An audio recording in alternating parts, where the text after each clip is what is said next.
हर हर महादेव। एक बार फिर से स्वागत है आपका अज्ञानी संसार यूट्यूब चैनल पर, जहां हम श्रवण कर रहे हैं शिव पुराण को अध्याय दर अध्याय।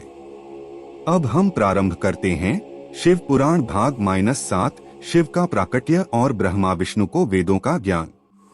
पिछले भाग में आपने सुना कैसे ब्रह्मा जी और भगवान विष्णु के बीच इस बात को लेकर विवाद हुआ कि सबसे महान कौन है। अब कथा आगे।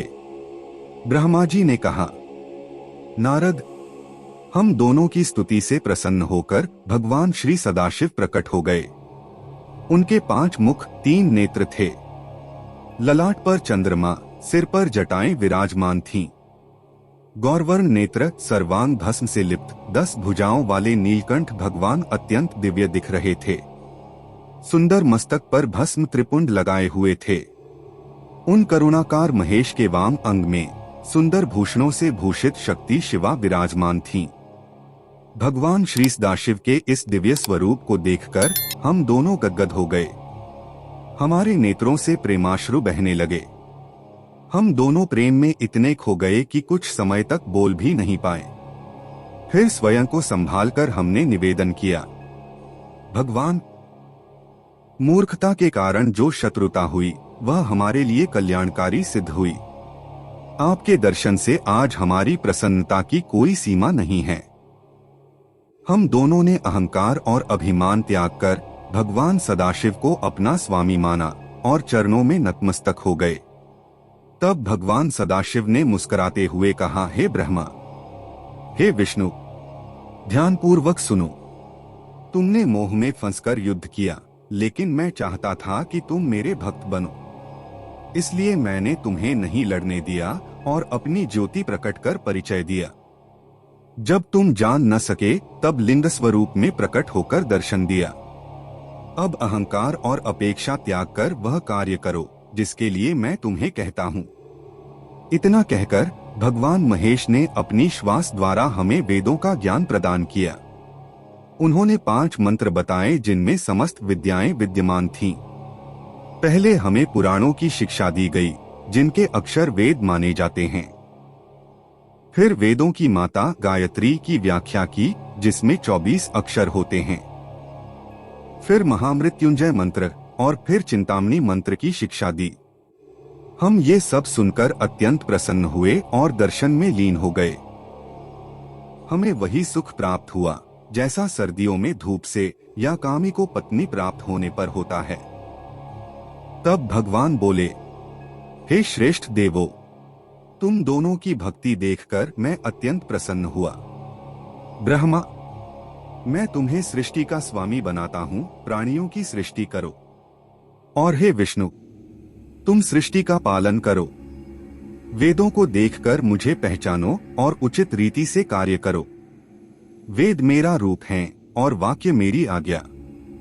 हमने प्रार्थना की, प्रभु, आप संसार में अवतार लेकर हमारी सहायता करें। पूजन की विधि बताएं। प्रार्थना सुनकर भगवान बोले, हर चिंता त्याग दो, स्वयं सुख भोगो और संसार को सुखी बनाओ।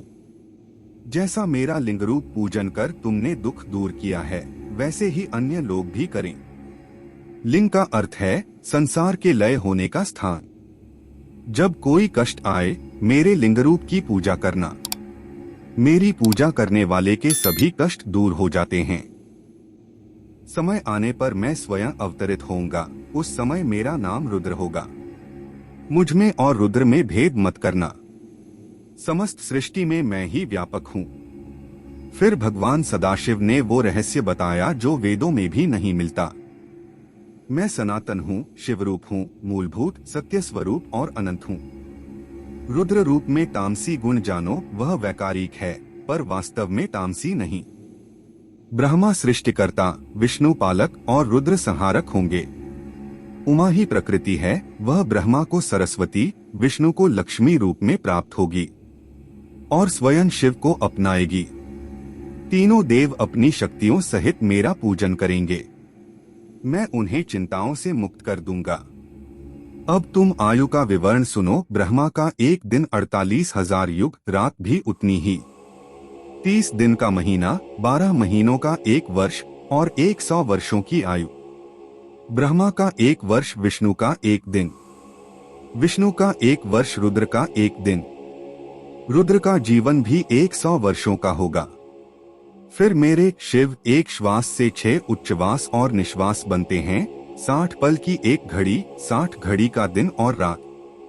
मेरे श्वास की संख्या नहीं, आत्म मैं अक्षय हूँ।